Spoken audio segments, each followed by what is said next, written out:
Kadang-kadang YB yang ada hari ini tidak dikenali di peringkat tempatan, dia lebih dikenali dalam media sosial. Jadi inilah yang membezakan politik yang berhormat dan juga politik yang berkhidmat, kan? Kadang-kadang bila dalam media sosial dia memang famous lah, kan? Tapi kadang-kadang dia pun sendiri tak kenal pengundi dia. Pengundi dia pun tak pernah nampak dia, kan?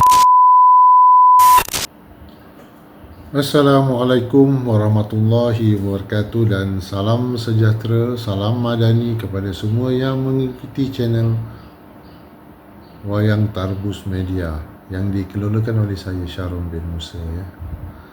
So, apa khabar semua hari ini? Diharap kalian semua didoakan dalam keadaan sihat sejahtera di samping mengikuti apa juga isu-isu yang diutarakan oleh Wayang Tarbus. So, apa yang kita nak cerita pasal hari ini ialah tentang yang berhormat atau yang berkhidmat.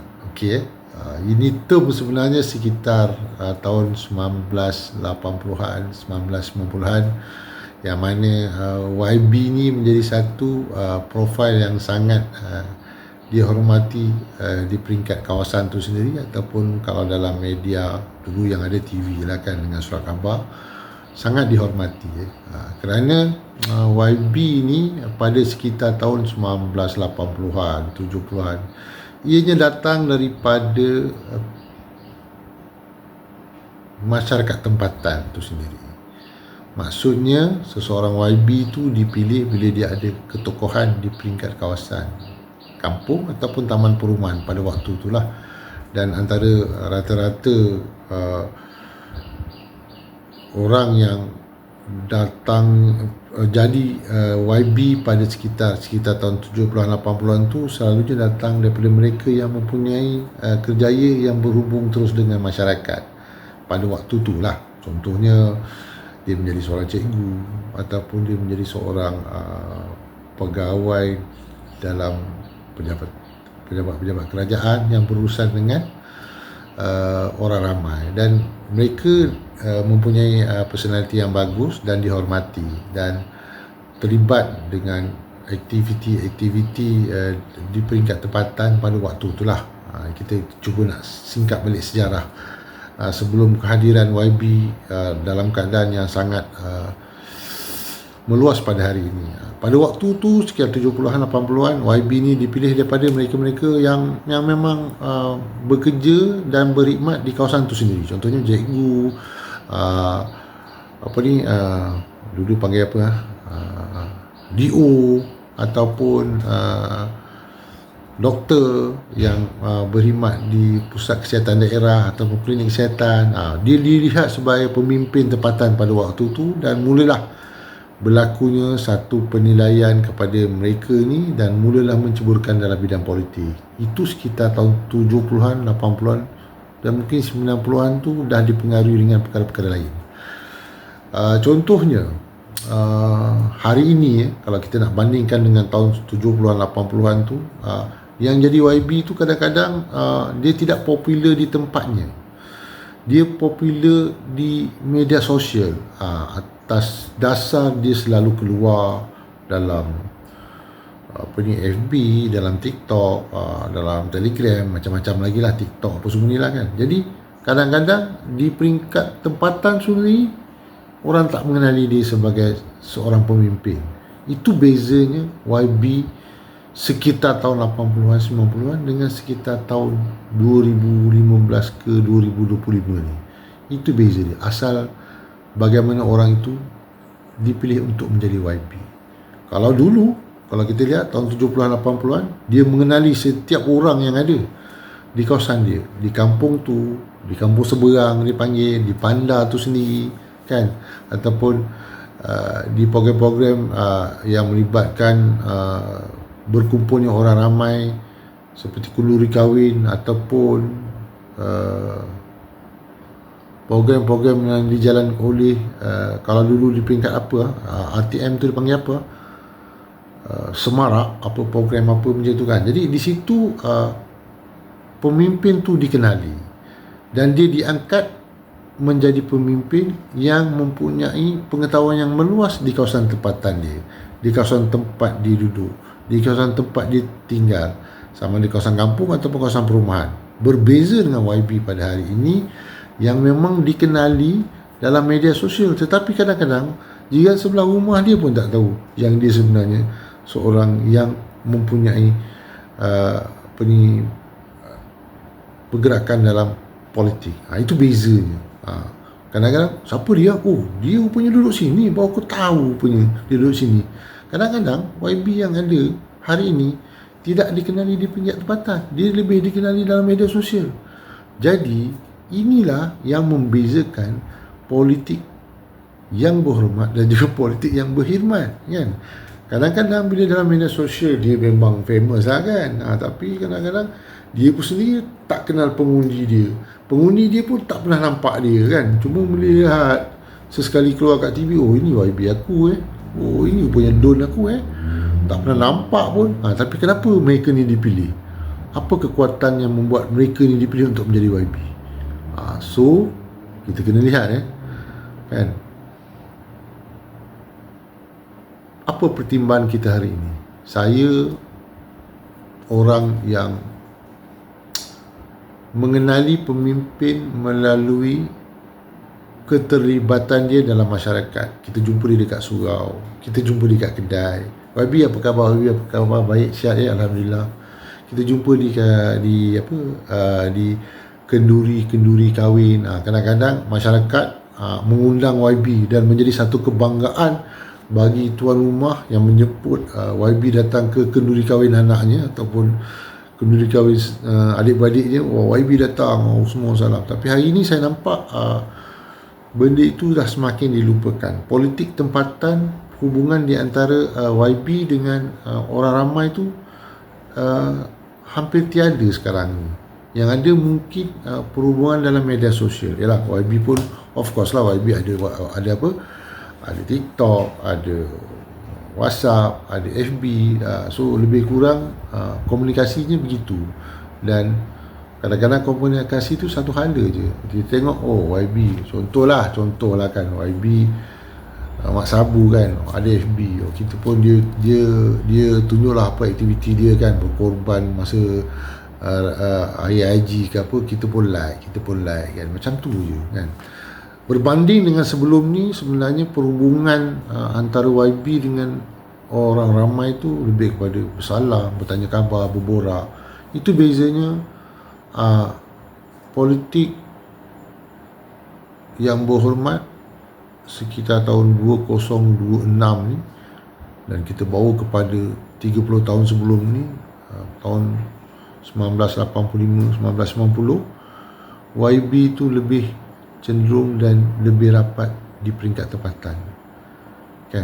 YB melawat dan menziarahi pengundi dia yang sakit. YB datang memberikan sedikit bantuan bila dia tahu kadang-kadang ada kebakaran ke, ataupun YB tu datang bila dapat tahu anak daripada pengundinya mendapat peluang melanjutkan pelajaran ke luar negara, kan. Banyak silaturahim tu berdasarkan hubungan empat mata. Berbeza dengan hari ini, kalau kita lihat YB tu kadang-kadang sebulan tu sekali pun dia tak pernah turun padang, kan. 6 bulan pun tak turun bila ada bos dia turun. Contohnya macam Perdana Menteri atau Menteri Besar turun kawasan tu, mula ada kelang kabut, kan. Kalau tak tu dia hanya upload melalui media sosial aja, kan, FB ke, YouTube ke, TikTok ke, kan. Hubungan tu dah jadi hubungan yang sangat terasing. Ada juga YB yang memang sering di lapangan ni, kita tidak nafikan, ramai juga yang macam tu, kan, yang turun minum kopi, santai. Saya cakap ni bukan cenderung kepada ahli-ahli politik yang di peringkat kerajaan, ya, di peringkat pembangkang pun sama, kan. Mereka mempunyai, ada juga yang punya hubungan yang baik dengan pengundi-pengundinya, kan. Saya cerita bukan dalam konteks parti politik, ya, saya cerita dalam bentuk general lah. So hari ini, So kalau kita nak lihat cabaran di masa akan datang sebagai seorang ahli politik ni, kalau kita lihat kita ada sistem pengundi muda berdaftar secara automatik kan. So kalau kita lihat trend politik tempatan dan juga politik media sosial ni sebenarnya terlalu jelas berbeza hari ini. So macam mana kita nak memastikan golongan muda yang automatik jadi pengundi ni dapat memilih YB yang hanya dilihat dalam media sosial saja. Ni golongan yang umur 18, 19, 20 ni. Dan diorang ni pun memang cenderung kepada media sosial. Jadi kita tak nak nanti apa yang dibuat oleh golongan pengundi muda ni lebih cenderung melihat dalam bentuk media sosial. Media sosial ni kadang-kadang, apa khabar semua sahabat-sahabat yang baik, dia punya dalam media sosial, dia punya bahasa apa semua cukup baik, tapi kita tak tahu kat luar, kau hajang, kau apaan kau kat sini, tapi bila dalam media sosial, apa khabar ya, sihat ya. So antara realiti dan media sosial ni yang kita kena lihat, ianya memberikan yang sangat besar. You tahu ke karakter, contoh minta maaf, saya nak bawa dua orang. Contoh, seorang yang dalam pembangkang dan seorang yang dalam kerajaan. Contohlah, kita pergi ke pembangkang. Saya tak ada apa-apa kecenderungan untuk ideologi politik. Kita hanya lihat contohnya macam Dr. Samsuri kan, mempunyai personality yang sangat soft dalam media sosial. Saya tak cakap realitinya dia bersifat kasar, tegas ke apa, tapi itu yang kita nampak. Contoh juga kalau kita lihat siapa lagi yang dalam kerajaan ni yang nampak sangat tegas bila bercakap. Siapa kalau kita lihatlah Dollah Sani kan, dia cakap sangat tegas kan, tapi mungkin kat luar dia sangat lembut, kita tak tahu kan. So perkara-perkara beginilah yang sebenarnya kita kena dedahkan kepada pengundi-pengundi baru, cabaran kepada pengundi-pengundi baru yang lebih terfokus kepada media sosial dan cenderung untuk memilih seorang pemimpin tu daripada media sosial. Tapi sebenarnya in reality dia tak tahu lagi sebenarnya orang tu macam mana. Contohlah macam hari ni lah kan, saya kena sebut juga kan Nik Nazmi kan, macam mana dia di luar media sosial. Adakah dia menyantuni ataupun adakah dia di sebaliknya? Saya tak nak mengatakan benda ni buruk ataupun saya tak nak mengatakan benda ni baik. Kita nak membawa kepada satu situasi bagaimana cabaran pengundi muda ni sendiri untuk memilih YB-nya. Ini yang menjadi sangat diutamakan. Kadang-kadang bila dalam media sosial tu kita boleh paparkan tentang akademiknya, latar belakangnya, sosio-budayanya, tidak menjadi satu persoalan besar kalau orang politik itu tidak mempunyai pendidikan yang sangat tinggi, dan bukan satu kesalahan pun, dan bukan satu kesalahan pun kalau dia datangnya daripada orang yang mempunyai kejaya kan. Dah dia memang seorang yang berjaya dalam kejaya, so dia nak masuk politik itu pilihan dia sendiri kan. So kita tak boleh jadikan benda itu sebagai asas. So saya sebenarnya membawa isu YB yang berhormat dan berkhidmat ni, kalau kita lihat sebenarnya hari ni kita lebih terpengaruh pada media sosial kan. Apa yang dikatakan dalam media sosial tu kadang-kadangnya kita teringat dan kita menjadi rujukan utama dalam kita buat keputusan. Bagi golongan-golongan yang telah 3-4 kali mengundi, saya rasa tidak ada masalah. Tapi pada pengundi-pengundi baru ni, minta kepada abang-abang ataupun kepada ibu bapa yang dah ada anak yang boleh layak mengundi tu, sebar-sebarkanlah yang baik-baik. Dan suka juga saya menyatakan sini kepada orang politik, tapi kita tak boleh nak cakap apa kan. Orang politik ni dia akan sentiasa bercerita tentang kebaikan dia, bercerita tentang apa yang dia nak buat dan janji-janji dia tentang apa yang akan berlaku bila dia telah dipilih untuk menjadi YB. So, kesudahannya sekarang ini, kita ni kena memperingatkan diri kita sama ada pilihan kita untuk memilih seseorang itu menjadi calon kepada kita dalam Dewan Undangan Negeri ataupun Dewan Rakyat, itu adalah perkara yang kita kena tahu dan kena nilai, kan? Tambah-tambah lagi kalau orang tu memang dalam hidup dia bukan satu parti, banyak parti dia ada, kan? Lompat sana, lompat sini, turun sana, turun sini, lepas tu jadi YB. Apa pendirian dia, kan? Kalau dalam A dia kata B, tetapi dalam konteks B dia pula kata A, tak konsisten, kan? Dan untuk memilih sebagai seorang wakil rakyat tu sendiri bukanlah mudah untuk kita membuat pilihan kepada orang yang masih baru dalam politik, kan? Kalau boleh YB yang kita pilih tu paling tidak dia ada setahun, dia ada satu penggal berkhidmat, dan barulah kita boleh pilih. Kalau tak tu kita ambil je lah yang telah ada berkhidmat 2-3 penggal ni, tak kisahlah, tua pun okey lah, kan? Daripada kita fikir pilih-pilih yang memang tak ada kualiti, tak ada pengalaman pun buat apa, kan? Saya bercakap dalam konteks yang sangat kritikal lah. Bila hari ni kita lihat semalam tak ada tapi hari ni ada, semalam parti ni tapi besok parti lain, semalam dia menyokong kepimpinan dia, tiba besok dia hentam kepimpinan dia.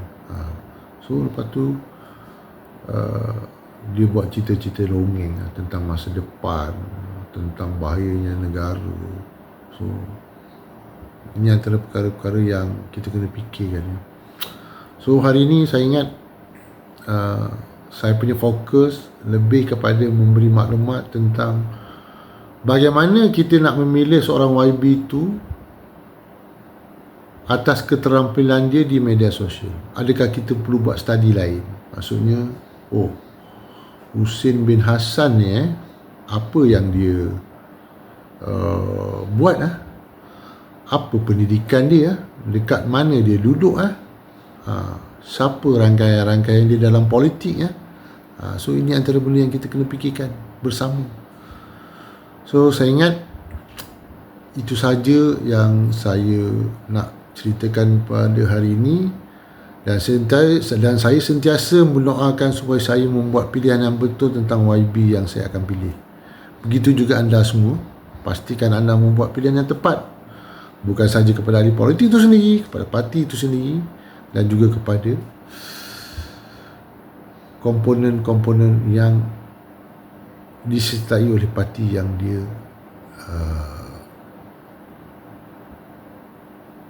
anggota itu sendiri. Contohnya, sedia maklum, kalau cerita pasal politik hari ini, Bersatu dan PAS sudah tidak bernaung bawah Perikatan Nasional, kan?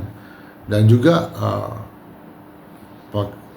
Kerajaan Madani sendiri, UMNO, Barisan Malaysia dan Pakatan Harapan sendiri ada ura-ura untuk berjalan sendiri, dan ianya memberikan satu cabaran kepada kita. Dan juga kehadiran Parti Kancil, parti baru, parti bersama yang diketuai oleh bekas ahli sebuah parti lain, so juga memberikan pilihan kepada kita tentang apa yang kita nak buat. So bagi yang pengundi-pengundi yang telah ada pengalaman 1-2 penggal mengundi itu tak ada masalah, tetapi kepada pengundi-pengundi baru yang umur 18-19 ni, jangan terpengaruh dengan apa juga daya-daya yang dibuat oleh, tak kira lah Pakatan Harapan ke, Barisan Nasional ke, Perikatan Nasional ke, yang PAS dah berpecah dengan Bersatu ke apa.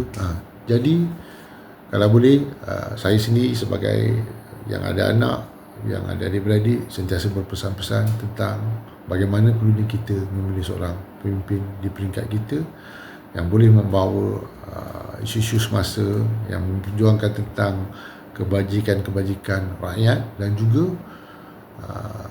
strategi-strategi bila kerajaan itu telah ditubuhkan, apa yang diberi, apa perkhidmatan dia, pembangunan dia, dari segi pendidikan dia, dari segi kemudahan awamnya, so dari segi kesihatannya. So saya ingat hari ini kita lebih cenderung kepada memilih individu itu sendiri dan kualiti yang ada pada dia sebagai seorang YB yang boleh kita hormati dan dia memberikan perkhidmatan yang baik. YB yang berhormat dan juga YB yang berkhidmat.